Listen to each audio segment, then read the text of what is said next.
Dobar dan, dragi ljudi. Dobrodošli u Impuls leto sa Željkom i Vanjom.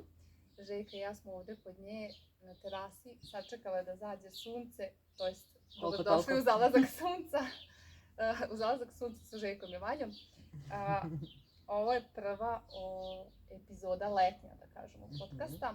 I da prosto, eto, čak i onda kad svi odemo na godišnji odmor, znaju ljudi da imaju neku podršku i da nisu sami u svim osjećajima koji ih obuzimaju svakog dana. Tako da, Žeka! Odlično! O Žeki i o meni možete vidjeti na Impuls oficijalnoj stranici. Sve detalje imaju tamo naši videi i sve, ko smo, šta smo, gde smo. A ja bih voljela, Željka, da se mi nekako predstavimo na neki malo zanimljiviji način kroz 3 pitanja na koje ćemo odgovoriti i ti i ja, pa će možda baš kroz ta pitanja ljudi moći čak i bolje da nas upoznaju nego čitajući naše biografije. Može. Evo, ajde ja pitam tebe, ti odgovaraš pa ću onda ja. Može, ista pitanja, odgovaraš ti. Može, ajde. Kada ne bi imala nikakvo ograničenje u smislu vremena, prostora, financija, u smislu razuma, onog našeg shvatanja šta su naše mogućnosti, šta je za tebe idealan život? Možeš onako kao tip od jutra do mraka, kako bi provodila svoj idealan život, idealan dan u svom idealnom životu? Pa, bilo bi da mogu da radim stvari koje volim. Bilo bi da mogu da živim od stvari koje volim da radim. Trebalo bi da nešto se radi, baš kao puno slobodnog vremena, samo ne. Pa može jedna baštica, ovako da se ima, ali od baštice, onako dok radiš vredno, dok se posvećuješ, da ti je to dovoljno hrane. Da nema da idem tamo nešto. Znači, to bi u stvari bila neka priroda, bila bi neka, možda čak komuna, možda bi mi trebali još takvi ljudi okolo da bi mogli da se razmenjujemo. Ja papriku, ti med i tako dalje. Tako nešto bi bilo. I onda da ti sve što radiš u svom domaćinstvu, u stvari od toga živiš i to je to. I sad hoću li da čitam ili ću da čupkam baštu, ali tu sam u svom okruženju. Jel? I sve što uradim je nekako za mene i ne moram da idem tamo da se nešto snalazim i to. Zarađujem, svakako bi i dalje radila dosta što i sad radim. I dalje bi to bila juga i dalje bi to bilo sa drugima taj neki rad. Vidi kako možeš da se ispraviš, vidi kako ti je kada uvrneš kičmu, vidi šta možeš sa svojim telom, to bi bilo. Pa otprilike blizu sam, samo još kad ne bih imala nekih ograničenja oko tih nekih potreba fizioloških, tipa hrana. To onako kada bi mogla da se probudim i da radim onako ritmom koji mi se radi, svakako bez alarma. Bez alarma. Da te ništa ne... A kad se budiš bez alarma, kad ustaješ? Je kao... Pa isto ranije. Eto. Isto ranije. Ali lagano. Nemaš ono stresu, ono kad zvoni, Bog te mazilo, ono kad napravim na 10 minuta. Pa kad me ono, jel da radiš to? Gledam da ne. Pa ja ne mogu, ja sam smanjila na 2 sada alarma. Jedan, pa onda za 5-6 minuta drugi. I obično sam se istreljivala da ustajem na prvi. A kad ono drugi put zazvoni, onaj impuls koji dobiješ, moram da skočim, moram. Razumem. Ti se psihički pripremaš, jel, za ustajanje, to je to. Da. A ja gledam onako da ga navijem do posljednjeg trenutka, znaš, da ga ne prekidam. Do posljednjeg trenutka, da baš moram da ustanem i to je to.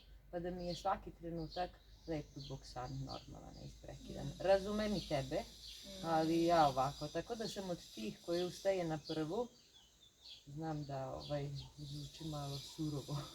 Ne, to je baš dobro. Ovo drugo je sve mučenje. Stvarno jeste mučenje. Negdje sam čitala isto da kao... Mučenje oba, vidiš? Kako? Mučenje je oba. Pa dobro, to je istina. Ali sam čitala negdje da ukoliko ne možeš valjda bar sat vremena da spavaš, da uopšte znaš, da to kao sad spavam pola sata, ima ono kao nešto 15 minuta. Aha, da kao Da. duboki san, da ne Da, uđeš da, u jako da, duboki da. san, jer onda ti je teško da Da. izađeš ono mrtvo telo, da. Da, teško buđenje. Tako da je. Znači, idealan život je bez alarma i definitivno nešto oko cveća, oko bašte, oko zdravlja, telo, čitanje i te neke lagane aktivnosti, mala neka kreativnost, neko crtanje da može da bude i od svega toga da može da se živi, prosto da radimo to što volimo, to je to. Ali ne bi voljela da ne moram ništa, da samo mogu da se kupam, da putujem i tako, voljela bih neku obavezu, to da. Možeš pod pitanje sad. Ajde. A šta bi ti onda, ovo je jako divno, ja sad ne znam ni da li odgovaram, pošto manje više bih rekla slično, što i ti, primi me u svoju komunu, ono, ne znam da vrcam med, ali mogu nešto drugo. Nešto drugo, dobro. Ali šta bi ti možda, da budem u potpunosti iskreni, nedostajalo, šta bi voljela da zadržiš iz ovog materialističkog sveta? Šta bi možda, bez čega se ne bi odricala što se tiče onako ovog sad baš materijalnog sveta u kojem živimo? Pa ne znam, možda neka kulturna dešavanja, možda to tvoje pozorište ili tako nešto, ali i to bi moglo da se organizuje. Nisu skupe karte za pozorište. Ali nešto možda što je skupo, a možda ne bi tim načinom života mogla sebi da priuštiš. Mislim, možda bi mogla da bi radila i živela samo svoju svrhu, ko zna, možda bi tu došao i neki veći. Pa ne znam šta bi, mislim da nemam ništa, tačno nemam ništa za čim tako vapim, što volim, što moram da imam, što ovo mi je bitno, ne mogu da se setim. Ako se setim, ali ću ti posle reći. Možda putovanja. Jer treba ti novac. Da, možda nekad za neko putovanje, ali znaš, što se tiče putovanja, želimo da idemo u Pariz, a ne znamo svoju okolinu, znaš. A Gornje Podunavlje, meni sup daska, ova bara, ovaj kanal super, dok Šumadija predivno. Mislim da ima predobrih mesta, samo recimo u našoj zemlji, Bosni i tako nešto. Znači mislim da stvarno bi imali šta da vidimo, jer ta priroda tamo negde, ne znam, možda bi bilo uzbudljivo otići u Južnu Ameriku, pa tamo drugačiju prirodu videti i to. To bi bilo lepo, ali sada ne mogu da kažem da ne bih mogla bez toga. Da. Ja se manje više slažem negde sa tvojim odgovorom. Čamac Dunav i dokle stigneš. Ali tu se ne slažem, zato što bih baš, mislim, voljela da mogu da odem. Nekad tako razmišljam, a koliko mi je žao što neću moći da vidim sva neka mesta na svetu koja bih želela. Što mi prosto smo ograničeni, ne samo novcem, nego vremenom postojanja. Ne možeš obići sve ono što te zanima, jer kao uvek ostaneš za nešto, onako. Ako bi putovali, ako bi mogli uvek i vremenski i finansijski da stignemo ovde tamo, da imamo brze vozove, avione i to, onda je to neka buka u prirodi i neko zagađenje bez kojeg bi mogla. Znači, žrtvovala bi to da nema ovoga, onoga. Čestito. Da. Bravo, divno. Ja negde slično razmišljam taj idealan život iza sebe, a ono što ti nisi istakla, a verovatno si mislila u sebi, a to je da biram sa kojim ljudima ću biti u interakciji svakodnevno. Znači da ja mogu svesno da biram, znači da ne radim takav posao. Mislila sam, znam da si mislila. Da ja imam takav posao da ako ne želim, ne moram da budem danas u interakciji sa ljudima. A ako želim, mogu, ali da vrlo, vrlo biram s kim ću. Malo je to i podrazumevalo. Jeste. Ali eto ja da izvučem to što smo možda podrazumevali, jer meni je to baš... Sad sam se setila momenta na Dunavu, sad baš kad sam spomenula, nedeljom, koliko je teško dobiti mir i samo slušanje. Znaš zašto? od ovih glisera, od ovih što mogu brzo da stignu do tamo, do tamo. Da, i to sam se setila. Koliko ti nemaš taj mir od tih svih mogućnosti. Bluetooth zvučnika, na primjer, i tako dalje. Apsolutno. Mogla bih to sve da odbacim. Da. Ekstra. Ajde, ja bih sad mogla da besvestim još 100 stvari, ali ajde da ne dužim. Kažeš li se za nešto u svom životu? Imaš ono kao nešto što se kao baš, ne mora biti ništa veliko, nego kao nešto što se baš kaješ što jesi ili nisi uradila, ili bi volila da si drugačije, misliš da bi to znatno promenilo tok tvog života, da si nešto drugačije, mislim, odabrala za sebe? Ja ne znam da li više volim te lepe trenutke ili te teške trenutke. Ali te teške trenutke cenim i volim kada prođu i kada vidim ono celu širinu i šta sam odatle izvukla i ko sam zbog toga postala. I u svemu je uvek bilo ko zna zašto je to dobro i čak u nekim trenucima gde stvarno nisam mogla da shvatim zašto je to dobro, vreme je posle pokazalo. Naprimer, trebala sam da idem na Maltu i tek sam drugi put putovala avionom. Prvi put sam bila u Srbiji, ovdje je bilo nešto drugačije. Došla sam mnogo ranije na aerodrom, ali sam zakasnila na avion. Kako si to uspela? I to kad uradiš, znači stalno se pokušava zašto je to dobro, ne može zašto je to dobro, nema zašto je to dobro, nisam mogla sebi nikako to da oprostim tako. Posle nekog vremena, u stvari taj vikend, sam upoznala moju drugaricu od koje jako puno učim, tad smo se srele. A taj put tamo što sam išla u Maltu, mi je mnogo značilo, bilo je tamo nekih neprijatnih iskustava, za koje sam zahvalna. Znači ipak si otišla? Otišla sam, ali koliko mi je značilo, znači to što sam ja platila opet kartu i što, za tih par dana što sam tamo skratila, neka sam. Vredelo je. To bi bilo loše. To bi bilo loše tamo da kao... Ali to mi je bilo u trenutku kao, aj Žeka razmisli zašto je to dobro, jer ima, ma kao nemoguće, prosto nisi stvarno normalna i to je to, znaš, i otplakala i sve, ali na kraju i to ima zašto je bilo dobro. Biti na aerodromu, doći ranije i ne stići na... Ti si stvarno fenomen, ja to sad prvi put čujem. Ja isto nikad nisam čula. Koliko ti vremena trebalo da oprostiš sebi to? Da, to je bilo baš teško. Da, to je bilo. Zato što sad evo baš dosta onako ljudi piše kao kako se nosim s neuspehom i to sve si smatrala tad kao da si nešto neuspešna, da si sad kao omašila život. To mi je sad palo na pamet. Da si omašila život. To mi je palo na pamet, to mi je bio najteži trenutak. Nisam mogla ništa da vidim u tome, osim da stvarno kako si mogla tako nešto da uradiš, kako si to uspela. Znaš, bilo je teško ispričati. Da, kao trebalo mi je ono kao nekoliko godina da prođe, da mi bude okej to da ispričam, kao da se ne osjećam, da se ne retraumatizujem kao svaki put. Kada ispričam, da. Kada ispričam, da. Znači to je ono jedino što se sećam u tom trenutku da nisam mogla da nađem nikakvo opravdanje, a na kraju sad, eto, super. Kao da ta kajanja jednostavno ne idu kad znaš da uvek ima neki put i sve će te negde dovesti do tebe, možda još bolje, možda još brže, eto, dosta. Ajde ti. Za nešto, ne znam, što ti kažeš, baš ova kao naizgled laka pitanja baš su teška. Sad ovo što si rekla je mnogo moćno, sad si mi stavila teret kao za nešto. Pa ja sam se nekako, imam utisak da sam neki deo, mogu da kažem da se kajala, neki deo fakulteta, neki deo studiranja, imam utisak da sam mogla bolje da iskoristim.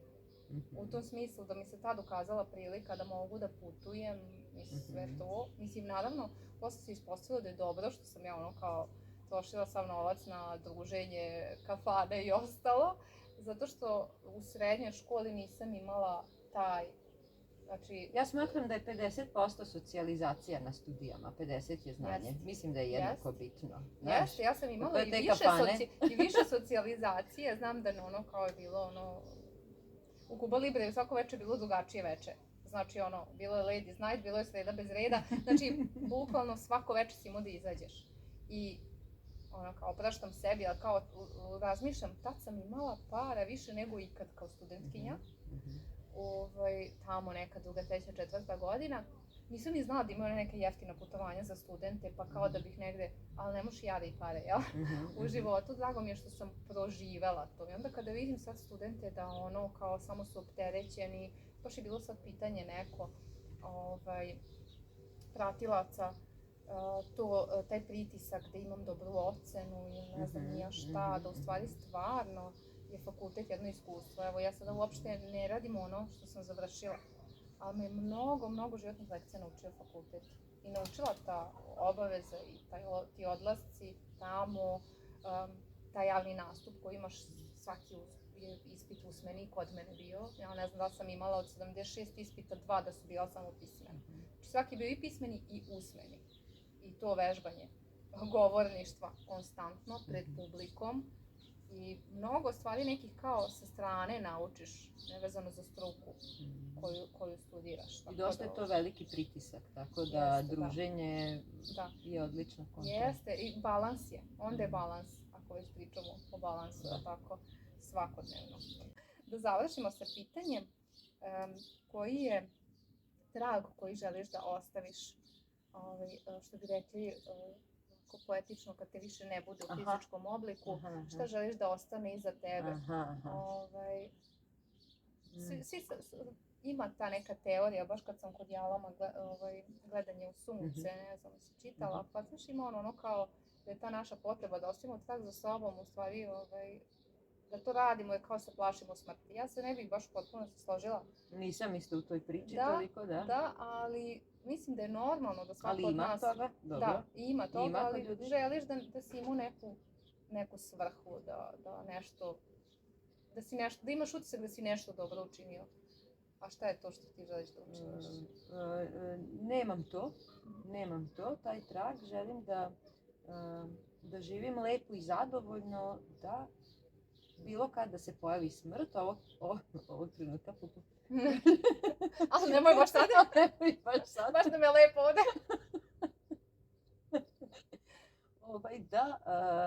Da si nekako zadovoljan, da si ispunjen, da si živeo lepo, da si iskoristio trenutke. Znači, to mi je bitno za sada, ali ako bi stvarno nešto, baš sad da me pitaš, da može želja da mi se ispuni, ne zbog tog što želim da ostane iza mene, ali bi voljela da ljudi znaju da mogu sami sebe, da utiču na sebe telesno, jednostavno da se prihvati to neko samoisceljenje, jel? I te neke metode da svima bude onako jasno, važi šta treba da uradim za ovo, za ono, šta za glavu, šta za telo i tako da se ta neka svest probudi, da sami sebe isceljujemo jednostavno.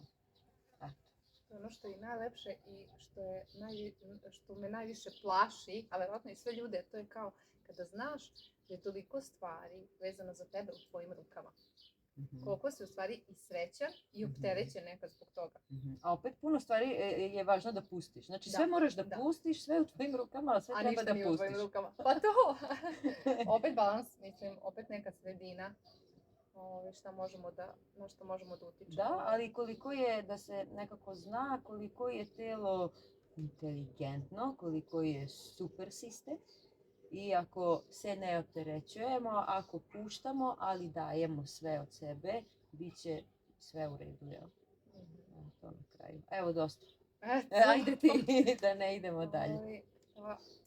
To što ti kažeš da probudiš svest ljudi o konkretno tome čime se ti baviš i što bi rekli da što više ljudi upozna jogu i zavoli jogu iz nekog drugog ugla, u nekom od narednih videa ćeš ti meni malo i bolje objasniti, jer i ja sam u onom neutralnom stavu prema jogi, zato što je ne razumem dovoljno dobro, pa se radujem da nam to objasniš, kako sve funkcioniše.